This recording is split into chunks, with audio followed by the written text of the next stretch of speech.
Daniel. The ballroom shimmered, not just with light, but with meaning. Every polished step, every lifted glass, every perfectly spaced note of floating music was a calculation. The nobles hadn't gathered here to dance. They'd come to measure. Daniel stood just behind House Lee's appointed tier, an elevated crescent alcove flanked by two ceremonial lanterns. From this position, the main dance floor spread out like an open arena, gleaming under refracted starlight. He hadn't taken a step before the first cluster arrived. 3 young nobles, well-dressed, mid-tier houses by the look of their crests. None of them carried swords, but their eyes were sharp. The tallest among them gave a polite bow. "Young Master Joe," he said. "An honor." Daniel returned the nod. "Evening." "We've been hearing rumors," said the second female, younger, marked with the badge of the Arcane Cartography Guild. "Not scandalous ones, I promise. Just academic." The third leaned in slightly. "Something about your work with logic-structured spell lattices. Those at the Academy have been talking." "I wasn't aware I'd published anything concrete," Daniel said dryly. "You haven't. That's what makes it interesting." There was a pause, careful but not unfriendly. "We've heard," the woman continued, "that you're developing a machine-based apparatus, something modular, structured enough to separate function from intent. It wouldn't just be a new way to cast. It could become foundational." Daniel met her gaze. "I'm exploring a language. Whether it becomes a foundation depends on who learns to read it and what practical applications can be applied." The third noble dark robes, thin silver band at the throat, exhaled thoughtfully. "If it works, it could rival the Maginet." Daniel didn't blink. "That's not the goal. But it's possible?" He gave a small shrug. "Anything's possible, given enough time and clarity." The woman smiled, moved in closer, and ran a seductive finger across his chest. It was about as subtle as an 800-pound gorilla. "We'll be watching your progress." They bowed and moved on, disappearing into the rotating hum of wine and power. The second approach was subtler. A diplomat's daughter, older than the previous group, poised in a formal cloak of scholars white-drifted into his conversational orbit like a silk-threaded ghost. Her smile was practiced, her tone lilting. "Young Master Joe," she said with just the right note of respect. You caused quite a stir among the Imperial scholars with your appearance at the Imperial Academy's symposium last month. I believe one of my cousins claimed you were redefining the way we look at magic and the Maginet in modern times." Daniel gave a soft chuckle. "I am not sure I could have said it more dramatically if I tried. Alas, nothing that grand. Right now I'm simply asking questions." "Of course." She tilted her head, gold beads woven through her braid catching the light. "But if someone were to build something that could outpace relay crystals, more secure, faster, immune to jamming, and less reliant on individual casters, it might change more than communications." Daniel remained silent. "Ned, it might change," she said slowly. "Who controls supply lines, mobilization, even succession claims?" So this wasn't just academic. It was political. Daniel didn't take the bait. "If something better comes along," he said evenly, "we'd be wise to study it before someone else owns it." The girl's smile deepened. "You speak like someone who's already considered what happens when ownership changes hands." Daniel tried not to sigh. Damn, these people were tiresome. Before he could respond, Lucas stepped into view just behind him, close enough that the conversation immediately ended. The diplomat's daughter saw Lucas's face and went a little pale. She gave a hurried bow and politely excused herself. She vanished into the silk and crystal crowd. "Brother-in-law," Daniel asked without turning, "just put me out of my misery, right now." Lucas gave a rare smile. The probe was subtle. "Everyone wants to know if you're really going to implement the ideas you discussed at the Imperial Academy." The third came in with a smile too sharp to be real. House Karen. Daniel recognized the sigil. Whisper campaigns and veiled accusations were their bread and butter. The boy, slender, high cheekbone, robed in frilly light blue, was probably no older than 25. But his posture said he'd been raised on thrones and court threats since the cradle. "Master Joe," he said with just a touch too much warmth. "I was wondering when we'd meet." Daniel gave the minimum required bow. "And you are?" "Karen Ivrel. I study Imperial infrastructure. It's a passionate subject, especially now. Then you'll have plenty to analyze this year, Daniel replied. Ivrel smiled. More than that. Some say there are theories circulating, foundations being laid, systems that might change the shape of mana and communication logistics. Most simply state that it's the droning of the uninformed. That such divination can be dangerous. Daniel didn't answer. How could he? Ethan wasn't so inhibited. The guy just used a mouthful of words to say nothing at all except, "Some people think your ideas are dangerous." Of course, Ivrel continued. Such things can be dangerous. Daniel snorted. He should have started with that. Ethan snickered. Ivrel was still talking. These things can be misunderstood, especially if the wrong houses start to believe in fantasy. Or worse, start investing. Daniel let the silence stretch a beat too long. Progress has always run into the narrow, the simple, he paused. The stupid.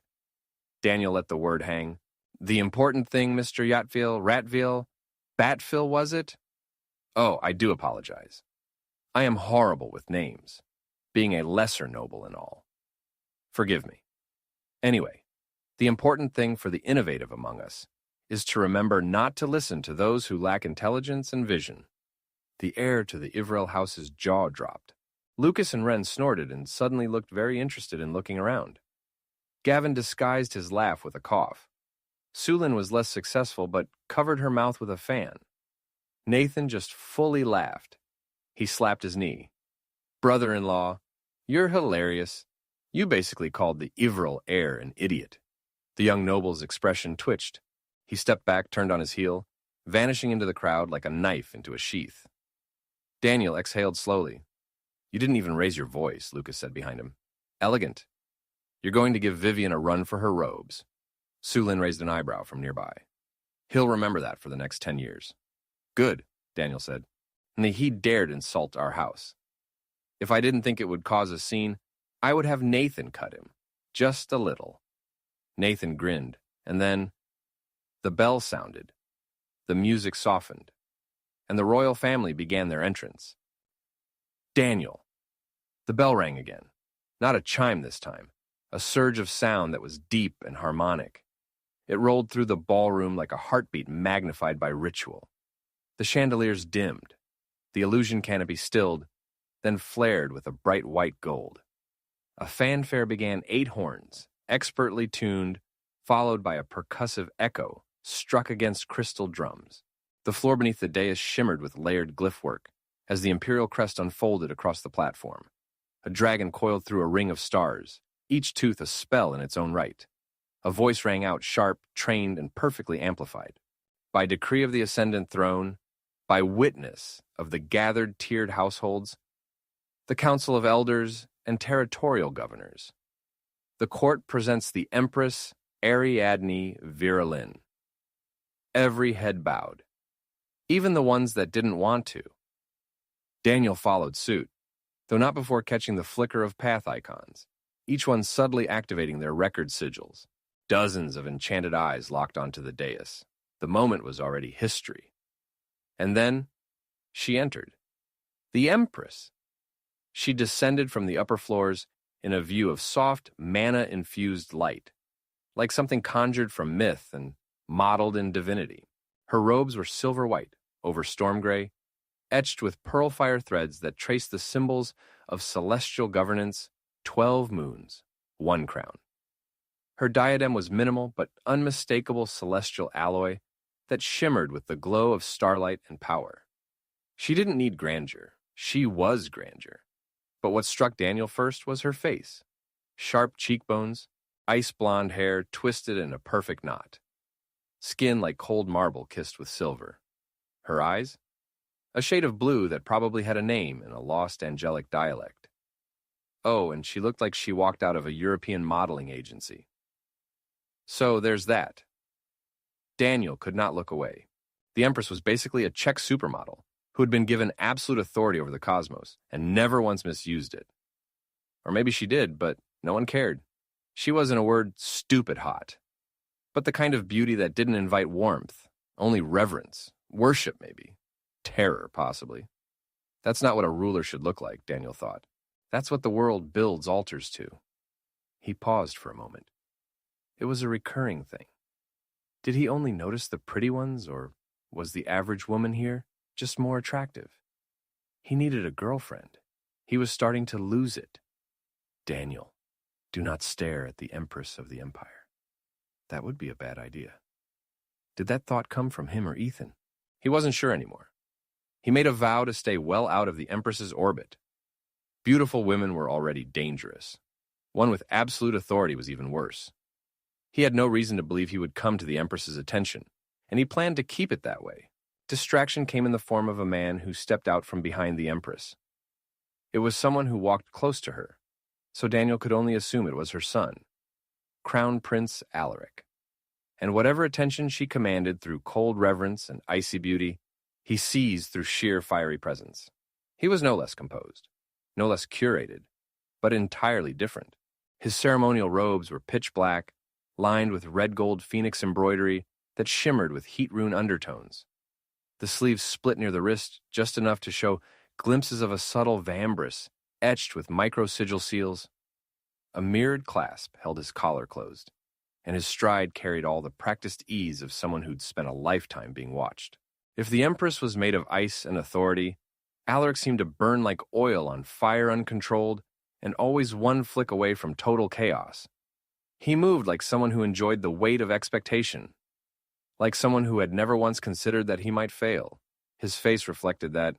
Two sharp features balanced between two bloodlines, high cheekbones and cool blue eyes from his mother, the Empress, darker undertones in his jawline and the slight tilt of his gaze that hinted at his father's legacy, Korean maybe, or this world's equivalent.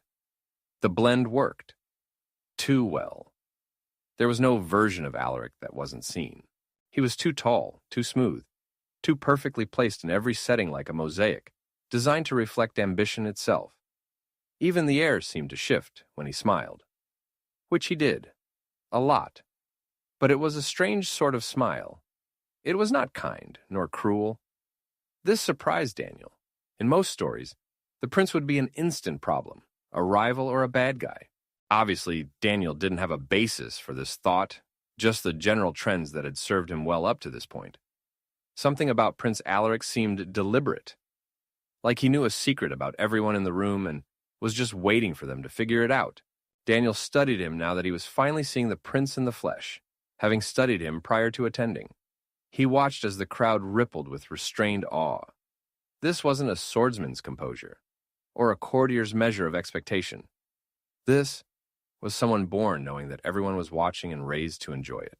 It was a strong contrast between his brothers-in-law like Lucas, or even Gavin and the prince. If Lucas was the calm behind the list calculating, quiet, inevitable Alaric was the lightning bolt everyone hoped would strike their enemies and not their allies. But knowing there was an equal chance of both, Daniel liked the guy immediately. Alaric paused halfway down the dais, flicked his gaze lazily across the crowd, and gave the shallowest of bows. Not enough to look subservient, just enough to remind them they weren't him. Nathan muttered under his breath, but couldn't help grinning.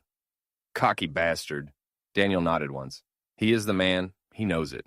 Lucas, a few paces behind, remained silent. But his jaw had tensed. The Empress resumed her stride without pause, crossing the platform beneath the floating imperial crest. Alaric followed, half a step behind and half a beat too slow to look respectful. Exactly calculated. Exactly dangerous. Daniel didn't know whether the prince should be admired or punched. Probably both. But he was sure of one thing. That man wasn't just next in line. He was coming for the line itself. Daniel shook his head. What a stupid thought. What does that even mean?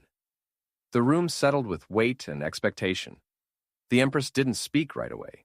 Instead, she moved to the front of the dais, eyes sweeping the ballroom looking, though Daniel was unsure as to what. Her scan was the most natural, nonchalant thing he had ever seen anyone do. She's the Empire, Daniel thought. The actual throne just hasn't caught up yet.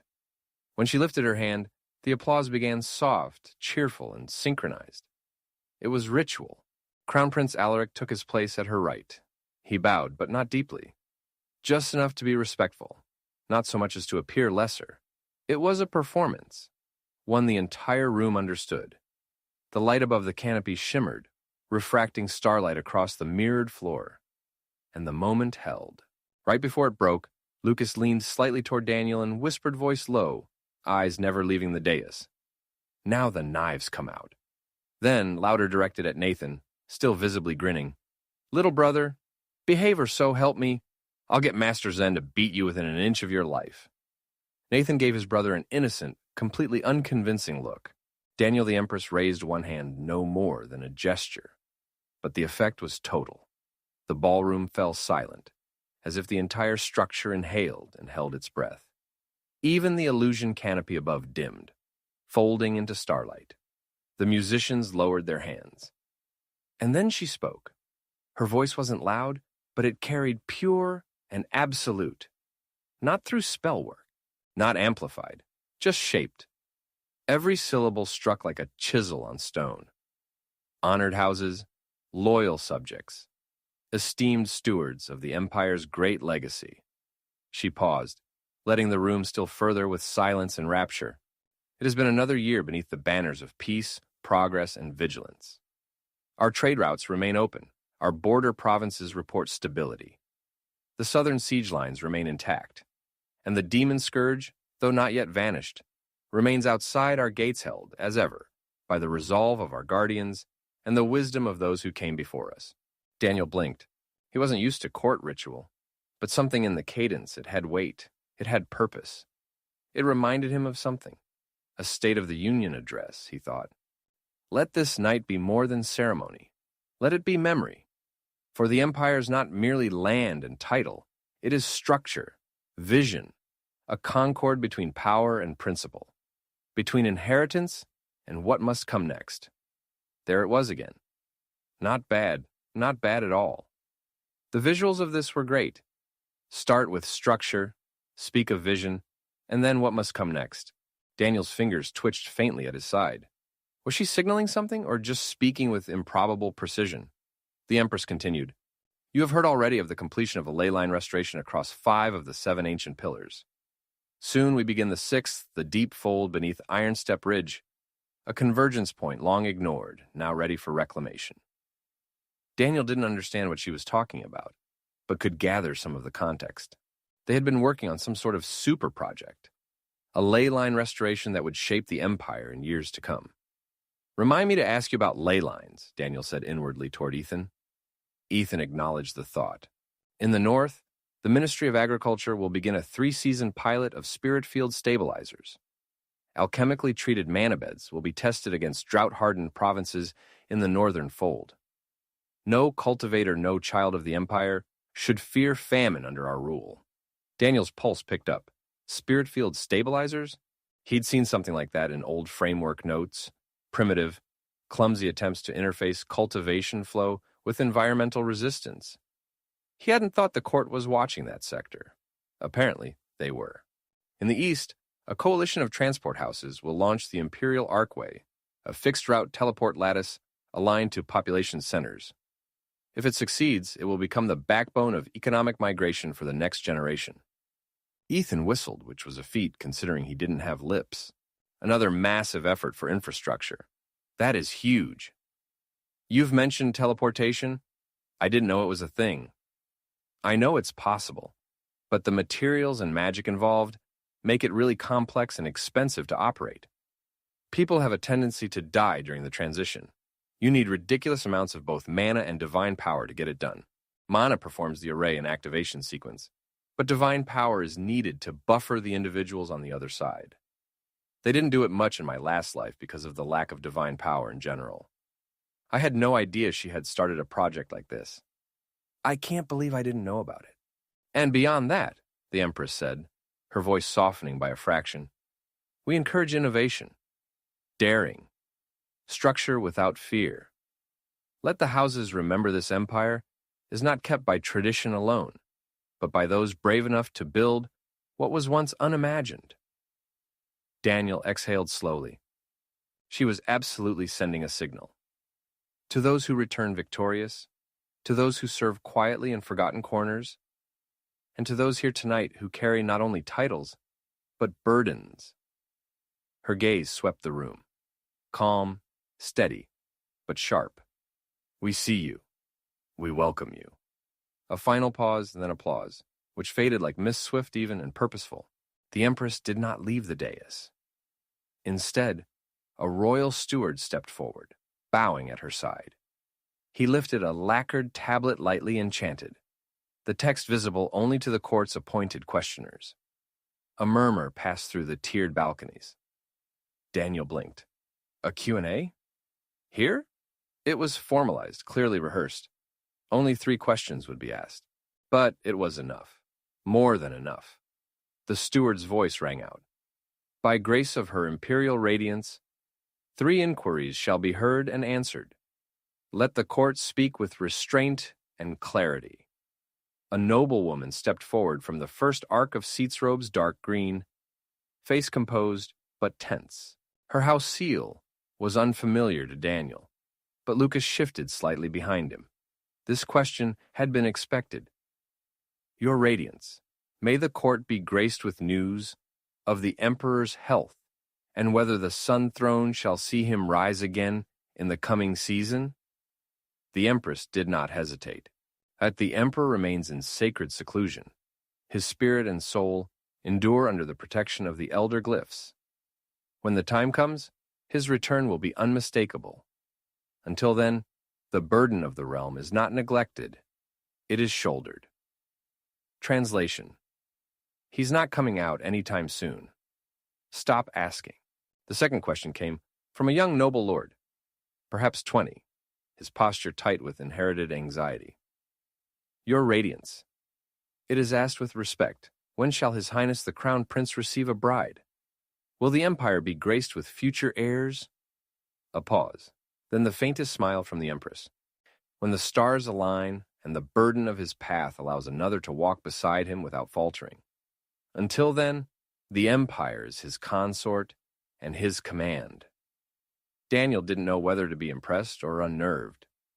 Alaric didn't react, but his smirk deepened, as if he enjoyed being discussed like a problem no one could solve. The third and final question came from a senior military officer, draped in the black and silver of the 5th Ring's Defense Command. Your Radiance. Reports suggest movement near the 2nd and 4th demon gates, unstable mana flares, and unverified breaches. Can the court confirm the threat level? Now the room held its breath. Even Nathan stopped fidgeting. The Empress's tone changed, not colder, but heavier. The 5th ring stands, the gates are sealed. What flickers beyond them is not unworthy of attention, but neither shall it unmake our vigilance. The Imperial intelligence has been briefed. House Saren has been recalled, and should a breach become truth, the Empire will not respond softly. Then silence. Pure, final. The steward bowed again. The court thanks Her Radiance. The Empress inclined her head. Let the gala begin. Let the old ties renew. Let the new ones take shape. Let this year's path root deeply beneath our feet. She lowered her hand. The illusion canopy flared again, gentle auroras blooming across the mirrored ceiling. Mana lights swirled back to life. The first chords of a formal dance suite began to rise, and the room exhaled, and the crowd moved. The ritual resumed. But Daniel? He stood still. The Empress hadn't raised her voice. She hadn't issued threats, hadn't made demands. But it still felt like a warning one that most were not ready to face. Chapter 67. Empress Ariadne Vera Lynn. The applause faded like dying fire brief, brilliant and entirely expected. The Empress stood still through it, letting silence settle back into the room like a shroud. Around her, nobles began to shift again. Whispers renewing like rustling silk, she didn't move. Not because she lacked purpose, but because she knew every delay added weight. 1 second longer, and the court began wondering what she was thinking. 2 seconds, and they began wondering if she saw them. She did. Every one of them. She noted the nobles who bowed a heartbeat too late, the ones who clapped a shade too quickly, who locked eyes with her and held the gaze just long enough to suggest ambition. She watched it all and mentally assigned them to the correct tiers. They still think I need permission to rule, she thought with cold clarity. Let them. She descended a single step from the dais. No further. That too was a message. Below, the ballroom had begun to breathe again. The illusion canopy reactivated, casting subtle auroras over the polished floor. Music resumed lighter now, elegant, masking the renewed edge beneath the crowd's voices. Then, predictably, her son moved. Alaric stepped from the dais without looking back. His stride was arrogant and designed. Each step a lesson in grace, balanced on the blade of intention. He descended with one hand trailing the flare of his robe, the other at his hip, like a noble hero in a pageant. She knew it well. He walked like he had been born on a stage. Because he had. She watched him with love and a bit of regret. He didn't pause to assess the crowd. He didn't check the room for dangers. He moved like someone who had only ever been admired and believed admiration would always precede consequence. He didn't head toward the Tower diplomats or military loyalists. He moved straight toward the Lee Pavilion. The Empress's gaze sharpened. She didn't stop him, but she watched as he made his move. Nathan Lee stood near the outer arc of the house's presence loose, laughing, posture half-leaned like he owned the floor beneath him. The flare of his black and indigo sleeves flickered with subtle edge. A ceremonial cut, yes, but tailored for motion.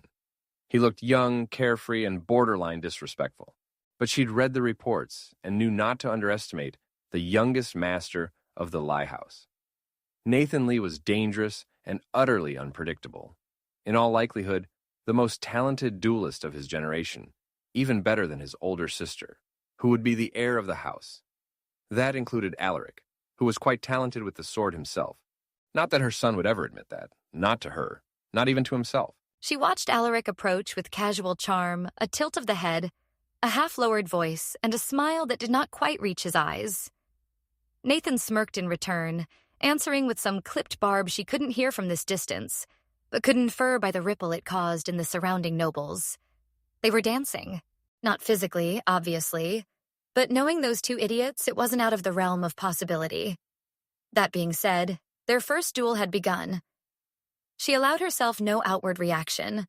Let them posture. Let the other houses think it was harmless. But privately, she noted the flaw. Alaric had too much pride. Nathan was too reckless. Pride and recklessness were rarely a good combination. Still, Nathan interested her. House Lee as a whole had become concerning. Her gaze shifted, sweeping the rest of the family. Lucas Lee, the quiet blade, always composed. His presence minimal but precise, he never acted unless he'd already accounted for 3 layers of consequence. She respected that, perhaps even feared it.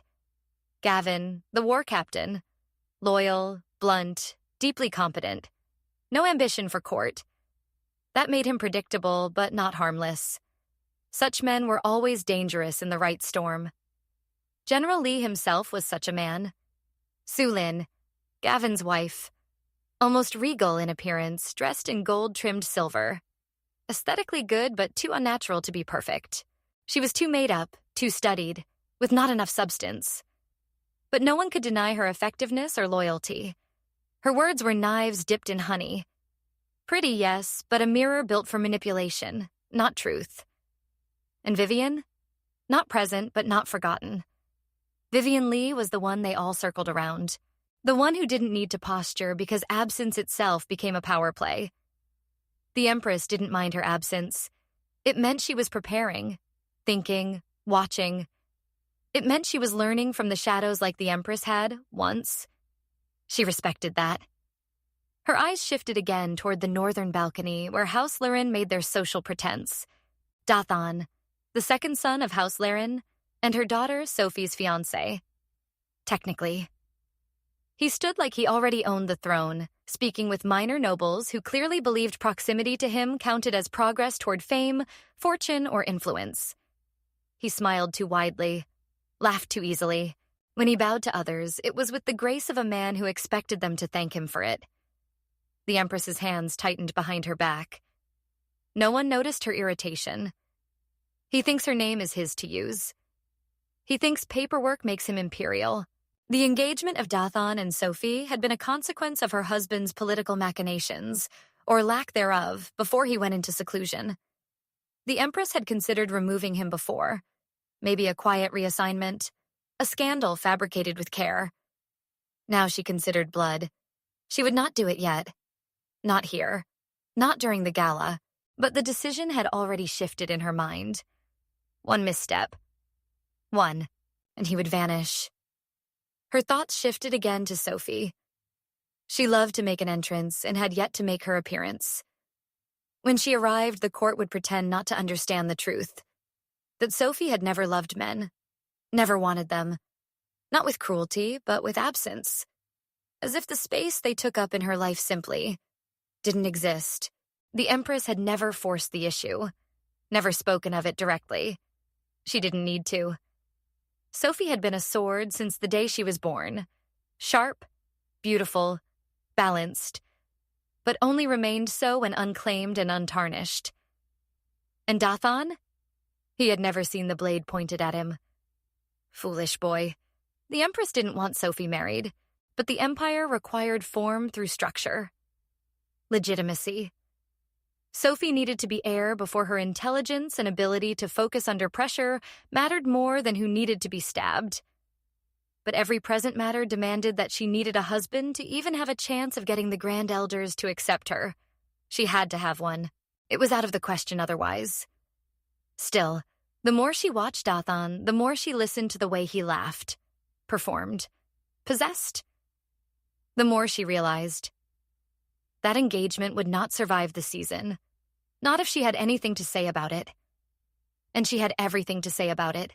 Her eyes drifted again past the balconies, beyond the central floor to where House Lee stood in perfect formation, watching to see what kind of trouble her son might be getting into. Instead of Alaric and Nathan causing trouble, she saw Gavin and Lucas talking quietly. Just beyond them, near the edge of ceremony, stood a figure who did not quite belong. Strange. The Lee family was quite exclusive. General Lee was one of the most powerful warriors in the Empire. He was one of the few peak experts she knew and was powerful enough to wipe out armies by himself. He was also fiercely loyal to the Empire. All great qualities, yet as is always the case with great power came a certain amount of arrogance. General Lee was a proud man. Having someone outside his family at a formal gala was unheard of. Unless it was the new son-in-law. What was his name? Ethan Joe. At first, she dismissed him. Just another minor noble, lesser bloodline, politically absorbed into House Lee.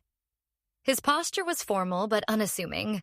His robes were elegant but not overdone. A man playing the part of a dutiful bond. But then, her eyes narrowed as she watched him interact with those around him. He wasn't trying to impress. She watched as people came, spoke, seemed to challenge him, but ultimately left in defeat. Interesting. In the quiet moments, he adjusted his sleeves. He wasn't looking for approval, but he was clearly soaking in the music and the quiet. He was still, centered, giving soft smiles and small laughs. The boy was grounded in a way that made the entire room tilt slightly around him. His balance was too natural, his expression too quiet, and his mana containment traceable but unnaturally disciplined. Something about him refused to be read the usual way. She searched her internal registry. The Empress was known for memory. She used the many memorization techniques she had learned as a child. Joe, a tier 5 or maybe 6 family. The second son of the Joe. He was smart, stupid, smart. How was he connected to the Lee household? Then she remembered the story. It was from 5 years ago. An unexpected illness and frightening collapse. Lady Lee Mei-yun nearly lost to a late-stage blood disorder. The Empire's own physicians had stepped back, given up, had moved on to other things because it was only a matter of time. And then salvation came from the strangest of places. By him.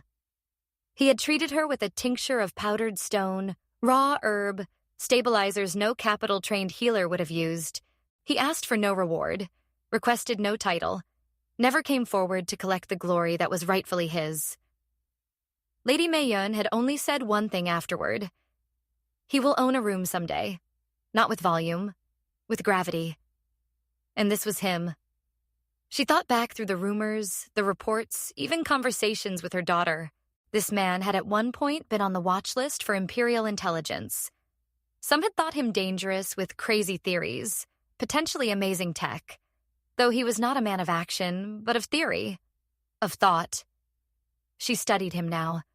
A handsome little thing, with eyes that almost glowed and dark, tousled hair. He looked like someone who had suffered and grown teeth from it. That flicker came unbidden. First, curiosity, then interest, then something quieter. Not affection, not lust. Not exactly, but possibility. Reports of revolutionary ideas from a symposium at the Imperial Academy? The boy had caused quite a stir, so much so that weeks later her own arcane advisors had been found arguing about the merits constantly. Some agreed, others didn't. But the consensus was that Ethan Joe was going to shake up the Empire. A mind like his rare. Too rare. The sort of mind that could shape events if placed in the right container, or dismantle them if left to wander. A genius, one that came along once in a century, if that. And here he was, standing just beyond the light, silent and unnoticed. She wanted him. Not in the juvenile sense Alaric or Dathan might pursue a conquest. No. She wanted him as part of her arsenal, her entourage, her collection of unspeakably rare weapons and resources that wore human skin and answered only to her. Ethan Joe belonged in her bag of tricks, her inner circle, her future. A thought whispered itself before she could stop it. Perhaps she would summon him, simply, seduce him, not for lust, though she was not above that. She needed leverage. She needed alignment. She needed elements that would serve her and her purpose. She exhaled quietly and quelled the impulse. It was too early. The timing too dangerous. The moment you reach too soon for an unknown variable, you turn it into a threat or a liability.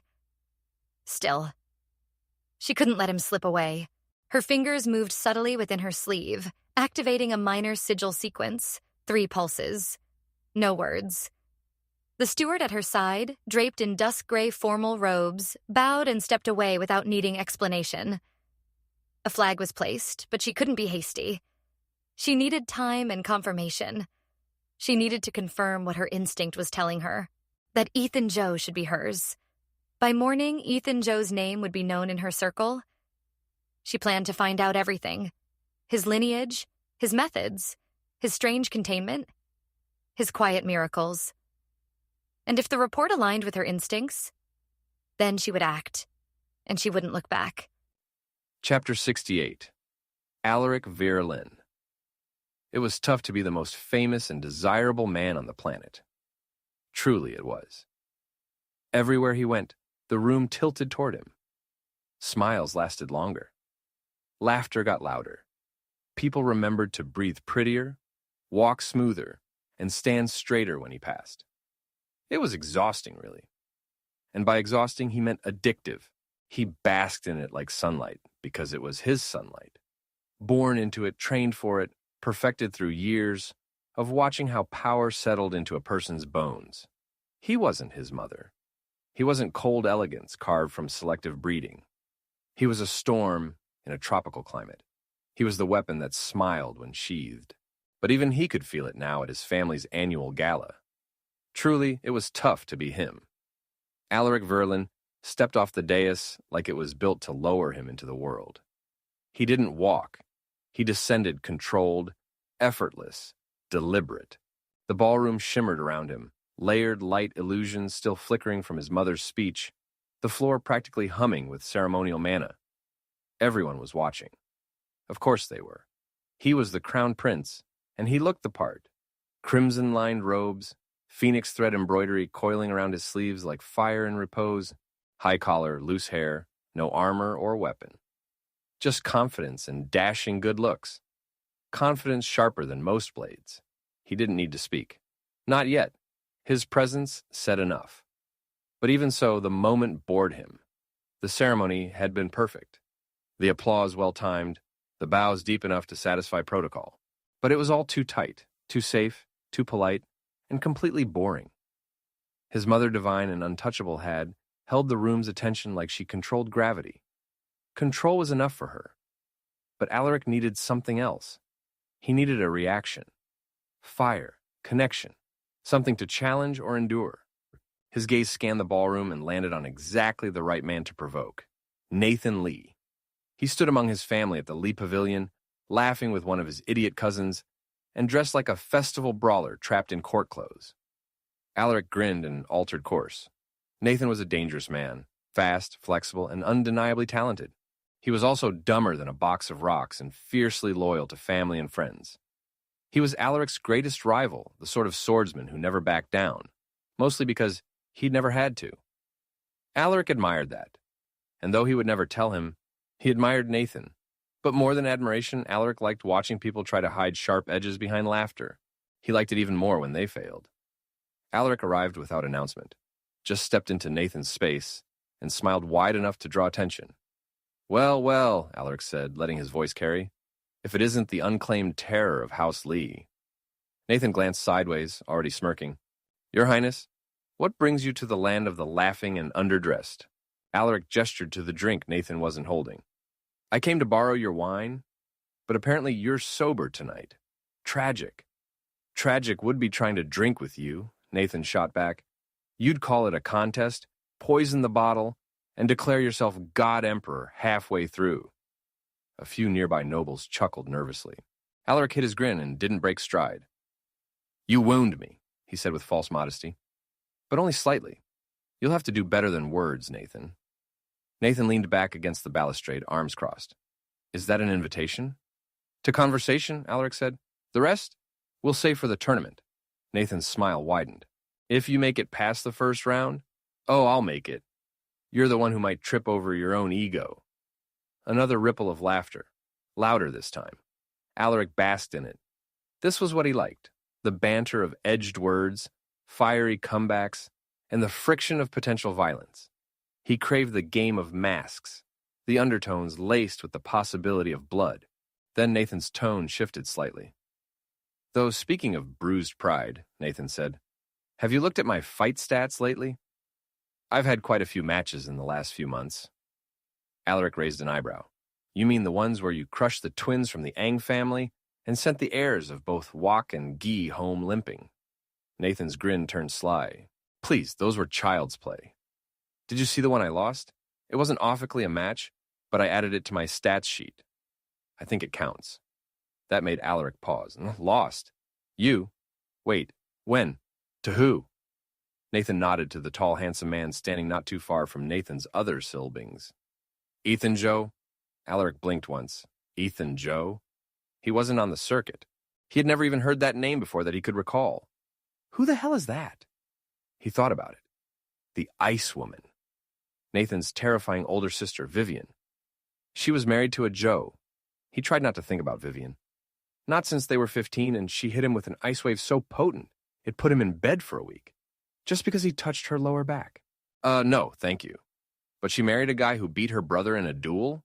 That was insane. Nathan nodded again. No mana, no casting, no weapons.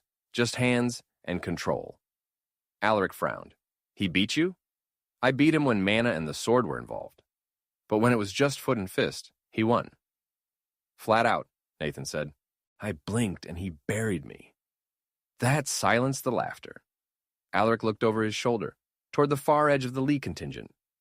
There he was, Ethan Joe Tall, still unspectacular in every way except for the fact that he radiated zero effort. Passable looks, nothing like Alaric's radiance. But interesting. Ethan simply stood calm, giving nothing away. Like the gala was a play he didn't need to be part of, but could rewrite if he chose. Ethan and Alaric made eye contact. Ethan gave him a smile and a bow. Perfectly polite, perfectly courtly, interesting. My brother-in-law is also like a crazy genius. Don't understand half the stuff he says.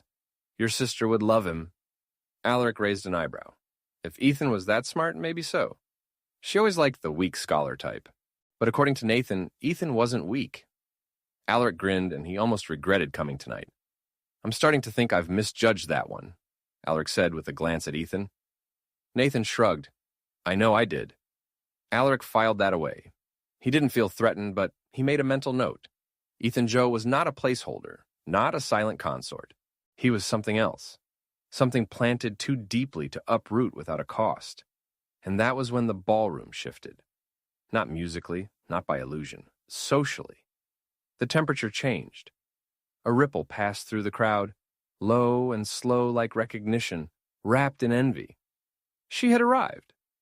Alaric turned in time to see the ballroom part like silk being drawn back. Shen Minhua, daughter of the Peacock sect, one of the four great beauties of the empire, and entirely self-aware of it. She glided rather than walked her gown of pure enchanted silk, fading from sea glass green into ethereal gold, mana threads highlighting her curvy, lethal figure. But none of that was why people stared. Okay, that was a lie. It was at least part of why people stared. Still, it wasn't the whole reason. For Minhua, it was her presence. Radiant, yes, but her eyes? Her eyes knew the worth of her name, her body, her mind, and she intended to wield all three with elegance and precision. Alaric's grin twitched. Once upon a time, the Peacock clan had offered a marriage. 3 years ago, maybe. He had been too busy then. And Minhua had still been underripe. Now? Now was a different story. Maybe he should revisit the arrangement. Make her a concubine just to irritate her. That might be fun. Alaric watched her walk, already formulating his response to the questions she was sure to ask. She did this at every gathering he attended, peppered him with flirtation and questions. It was inevitable. Wait, where was she going? He expected her to stop near the center ring, where the tower scholars and upper court heirs were clustered, and then make her way to him as she always had. But no. She went straight for Ethan Joe. Nathan let out a quiet whistle. Oh, I hope my sister isn't watching. Or, this is going to get messy. Alaric said nothing. He watched. Minhua approached Ethan with elegance. Most women weaponized only at weddings or executions. Ethan turned, appearing neither startled nor flattered. He gave her a warm smile, distant, politely engaged.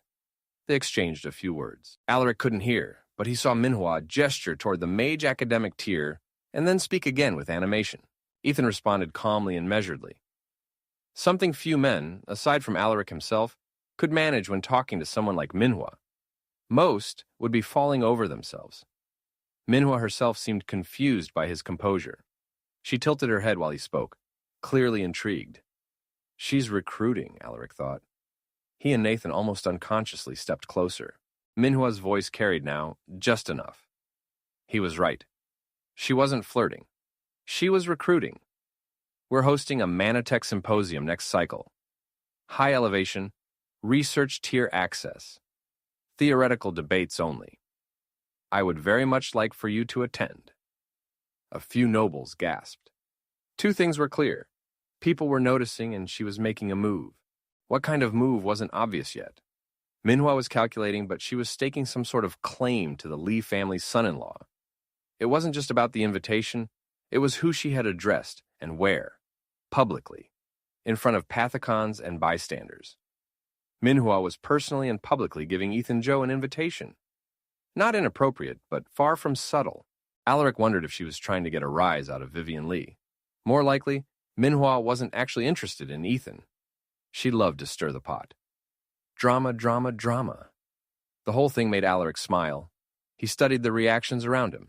The Lee family, the other bystanders. Sulin looked like she'd tasted vinegar. Gavin Lee looked bored but not surprised. Lucas and his terrifying wife, Ren Yaling, looked amused.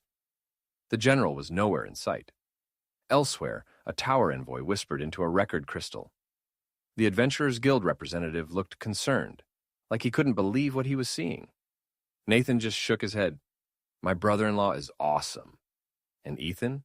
Ethan inclined his head like it was another day at the training hall. The man either had ice in his veins, or he genuinely didn't like women. Alaric watched him accept the invitation as casually as if he'd been expecting it. Alaric felt something curl low in his chest. This man doesn't orbit power. He lets it walk to him. Nathan elbowed him. Looks like the genius might be spoken for. Alaric chuckled. You keep saying that. Nathan nodded. You'll see. Alaric shook his head. Minhua isn't interested. She's always had her eyes on the throne.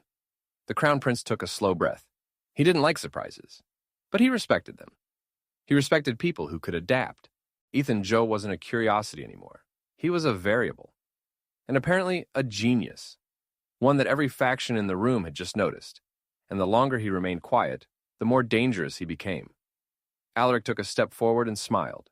He once again locked eyes with Ethan and gave him a slight nod.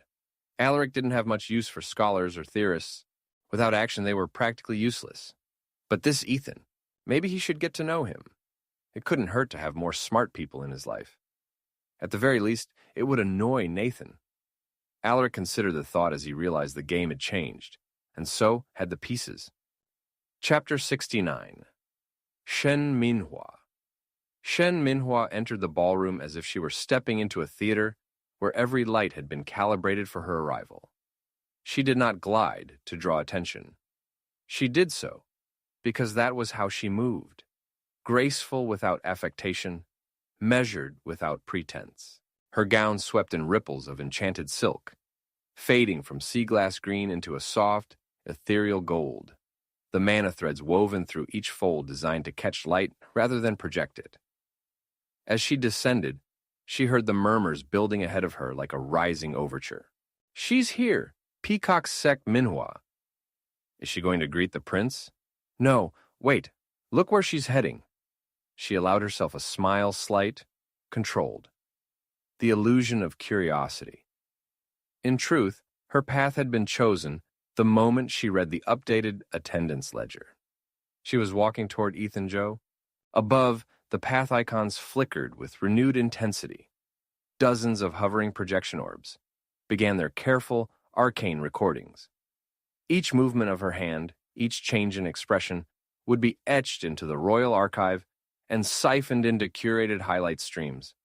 She moved with purpose, but no urgency. The choreography mattered. Let the Empire watch. Let Vivian Lee watch wherever she was. In retreat, in training, in silence. Let her see what happened when extraordinary men were left unclaimed.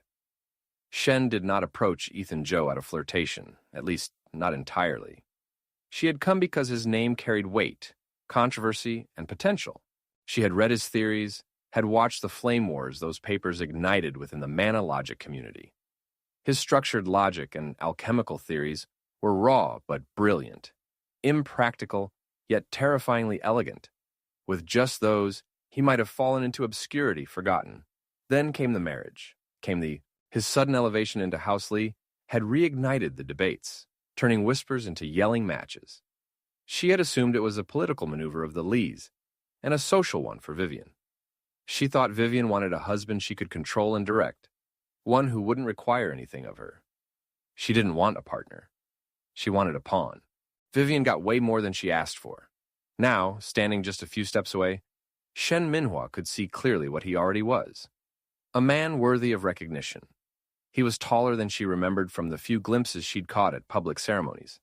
The pictures and projections had not done him justice. His eyes were calm yet alert, sharp but not cold. He didn't scan the room like a predator or cower from it like a pawn. He simply stood rooted and quiet, as if the chaos around him had nothing to do with him at all. Delicious. Absolutely delicious. Lord Joe, she said when she reached him. Her voice was soft, but designed to carry. She let it ripple through the crowd's ears, like a velvet thread pulled taut. He turned to face her. Their eyes met for the first time. In that instant, she saw it clearly. There was no nervousness, no need for approval. He was composed in a way that felt unlearned, like someone who had found stillness through practice and necessity. He watched her for a moment with a strange expression on his face, like he was trying to place her. Then he gave a soft smile. Lady Shen, he replied, voice quiet but steady. It's an honor. The honor is mine, she said with an elegant curtsy. I've followed your work since before your marriage. The symposium debates around your early array looping architecture, those were some of the most stimulating flame threads I've read. His eyes narrowed just slightly, not in offense, but calculation. She allowed a pause, not awkward, but intentional. I read your first draft on body reformation, she continued, her voice gaining a subtle edge, the one focusing on soul stimulation. It was quite ambitious. That paper wasn't published, he said, his voice measured, the subtle shift in his posture betraying a flicker of surprise he couldn't entirely conceal. She tilted her head, smiling. No, it wasn't. Another pause. He didn't seem rattled. That was the fourth thing she noted. He hadn't tried to impress her, and yet she was impressed. Manatech is hosting a symposium next moon cycle, she said, shifting slightly to block the path icons, just enough to soften the angles of their image. Private. No tower surveillance. Theoretical debates only. The good kind. It would humble me if you came as my personal guest. His silence didn't stretch long. I appreciate the invitation, he said. Truly, I'll consider it. Consider it more than most things, she said, because it's not just for publication, it's for change. He didn't respond immediately. Instead, he nodded once, slowly. Not out of politeness, but agreement. Minhua felt a thrill of satisfaction coil beneath her ribs. He was more interesting than she had anticipated, more composed, and now, because of this exchange, because of the path icons recording it, because of her timing, he was officially on the record, publicly recognized, socially noticed, politically viable. And Vivian, wherever she was, whatever icy philosophy of distance she had embraced, she had just lost control. Their conversation proceeded uninterrupted. She didn't know how long. It was delightful, intelligent, insightful, and expressive. Minhua found herself forgetting her original purpose in approaching Ethan Joe. After a while, Minhua leaned in ever so slightly. Not enough to violate etiquette, but just close enough for intimacy to be possible. I'd like to speak again, she said, in a space less choreographed. I'd welcome it, he replied. Minhua felt the air change subtly but unmistakably. It wasn't the music. That had already fallen to a hush. It wasn't the lights. Those had long since calibrated to elegance. No, it was the mana. The very weave of the ballroom shifted. Not violently, but reverently. Like a room drawing breath for someone too important to speak before. She turned, and there, descending the grand staircase as though choreographed by the stars, was Princess Sophie Virulin. She was veiled, but not hidden. Her gown was deep violet, threaded with living constellations, mana-activated patterns that shimmered and danced like the night sky captured in silk.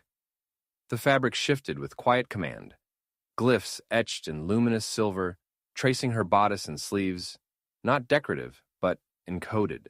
Anyone trained in arcane theory would see what they were. Divine structures, disguised as embroidery. From her temple fell a layered veil, light and double-wrapped. It concealed her face entirely, save for one arresting exception. Her eyes. Gold. Not painted, not conjured. Just golden. As if the divine had carved them from molten judgment and set them in place as a warning to the world. She moved with measured calm. It wasn't slow. It wasn't fast. It was controlled. Like a princess should be.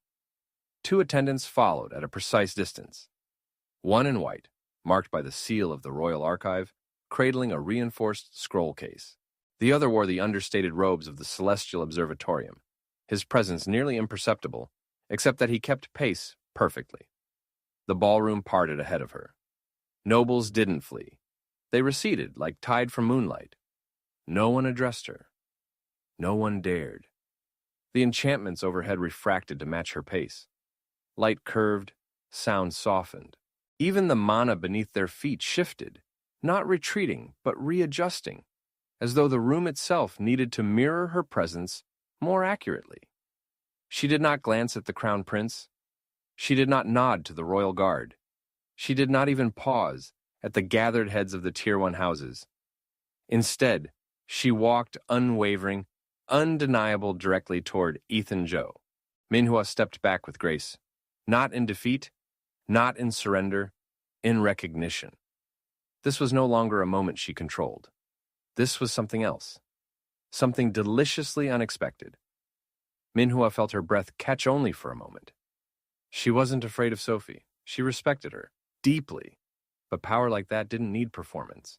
It simply needed silence, and the room delivered. Minhua turned back toward Ethan Joe just in time to see him adjust his weight slightly.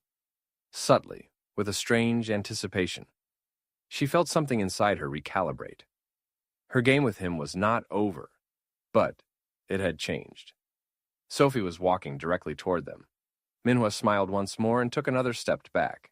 Whatever came next, the world would watch, and she, Shen Minhua, would have a front row seat. Chapter 70. Daniel. There was a theory Daniel had once heard, half joke, half metaphysical assertion, that the universe didn't punish arrogance, it punished momentum. And apparently he had accumulated too much of it, because for one brief, shining moment, everything had actually been going well. Shen Minhua was brilliant. Terrifying, yes, but brilliant. Their conversation had flowed like good wine over a forged table, steady, balanced, with just enough edge to keep it interesting.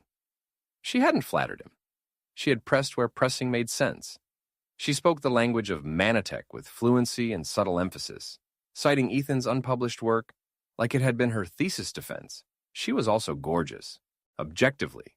He hadn't intended to notice, but there she was, Shen Minhua, standing in front of him in a gown threaded with runic micro-lattices, confidence stitched into every line of her posture. And Daniel, at the end of the day, was still a man. He hadn't lingered. One glance, the kind that short-circuited rational thought for a moment, and dumped him backward in memory, all the way to undergrad when he was still on Earth. Back when he'd first transferred into the engineering program at Caltech, he'd been 17, awkward, too smart, and too uncertain, and there had been one girl in his advanced materials course, half Iranian, maybe Israeli, he couldn't remember exactly, who looked like she belonged on a Vogue cover, not in a nanotech lab. She had a habit of chewing on her pen when she was thinking and speaking in perfect, breathless logic that made him forget how to form full sentences. It had taken him 3 months to say anything that wasn't a stutter around her. Shen wasn't the same, not exactly, but she carried the same weight, the kind of presence that didn't require ornamentation, the kind of beauty that made you forget briefly that you were a person with thoughts. She used it to her advantage, too. She could probably give Marissa a run for her money in the pure body department, and Marissa had once declared herself the undisputed champion of distracting necklines. Daniel had behaved himself, mostly, and she hadn't seemed to mind. Then the conversation took over, and Daniel was entranced. The idea of a closed-door symposium, actual academic discourse, without the breath of the imperial scholars on his collar, was enough to make Ethan almost lose it right there. For a few seconds, Daniel had allowed himself to imagine what it would be like to just talk about theory, not war, not demons, not survival, just glyphs, logic, vision. And then, naturally, everything shattered. It started with the shift in ambient mana. Most people would not have noticed. Daniel did, and it seemed to be becoming easier. The weight of the ballroom did not increase. It refined. Like the resonance of the air had been tuned a half-degree tighter. Like something perfectly balanced had entered the equation. The background murmur dropped, not in volume but in confidence. Conversations pausing not from fear, but from recognition. Daniel's breath caught. Then came the voice, clear and amplified by an unseen glyph that echoed across the imperial gala. It was not shouted. It was proclaimed. That should have been his first hint that things were about to change. By decree of the ascendant throne and witness of the 9 noble pillars of the empire, Her Highness, Princess Sophie Virulin, daughter of Heaven's line and keeper of the Concord flame, enters. What followed could have given a Taylor Swift concert a run for its money. Magic was really cool. Every light recalibrated. Imaging made of pure mana appeared and danced across the rapt crowd. The chandeliers sent out beams of light highly resembling lasers, racing across the mirrored floor like ripples across water. He turned with all the other eyes in the room and saw her. Everything went still. Princess Sophie Virulin descended a massive ornate staircase in silence. She was veiled, double-layered silk cascading from a crescent clasp, obscuring everything but her eyes. But those eyes, golden, not generic yellow, actual gold, the shade of bullion, the shade of the sun overhead, a color that belonged to the gods or ancient flame. She moved with the particular composure of someone who would consider acknowledgement an insult. Her gown was a study in quiet power, deep violet robes scribed with what looked like celestial grammar. the kind of notation that didn't belong on fabric but on star-forged stone. The mana responded to her. It flowed differently, curved around her like water around glass. Two attendants followed at a respectful distance, one from the Royal Archive, the other from the Observatorium. Both carried scrolls, neither made a sound. Sophie did not glance at the Crown Prince. She passed the tower delegation as though it were furniture. She walked, calm and precise, straight toward him. Daniel felt Ethan stir faintly in the back of his consciousness. What's happening? I don't know, Daniel muttered mentally. But I think we're about to be the main character again. Sophie reached him. She paused and watched him for a long moment. If he had not known better, he would have thought she was smiling under the veil. After perhaps 10 seconds, she spoke, voice low and even. You're shorter than I imagined. Daniel blinked, that he had not been expecting. Excuse me? She tilted her head. Your work suggested arrogance. Most arrogant men are taller. Daniel raised an eyebrow. That's one way to start a conversation.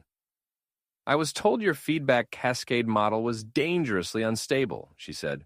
I disagreed. I thought it was elegant. Thank you. I'm still evaluating the rest of your assumptions, she continued. But I would like to ask you a few questions. He hesitated. Now? Sophie nodded once. Unless you have a better time. While we talk, would you dance with me? Daniel's brain short-circuited. He barely managed. I what? Dance, she said again, as if that were a perfectly reasonable thing to say in front of half the court. Yes, he said, almost asking himself. He righted himself. Get your shit together, Daniel. He could not tell any more whether that was Ethan or his own inner monologue. Daniel stood straighter and bowed. I would be honored to dance with you, princess. She offered him her hand. The music shifted on cue, like the world had been waiting. Daniel stepped forward and took the princess's hand. Before he could take a step, chaos answered.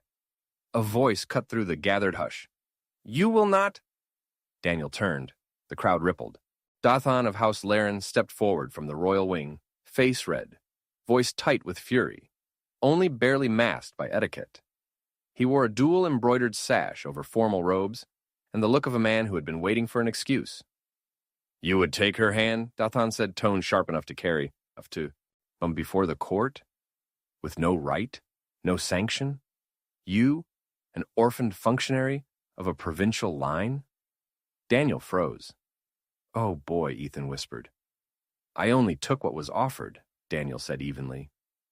You stood there and accepted a favor beyond your station, Dathan snapped. Do you think the Empress's silence is approval? That she would indulge presumption in place of order?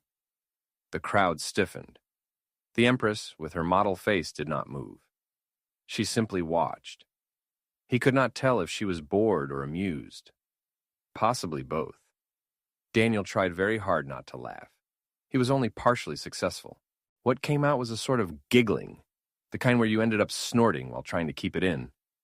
Dathan raised his right hand, gloved in silk and mana thread. The mark on the glove glowed across the wrist as he flashed the back of the same hand like he was trying to show off a fancy watch. A dual challenge mark, Ethan whispered, trying not to distract Daniel. They have a mark and gloves specifically for duels that he just happens to be wearing? You have to be kidding me. Who does that? Welcome to the Empire.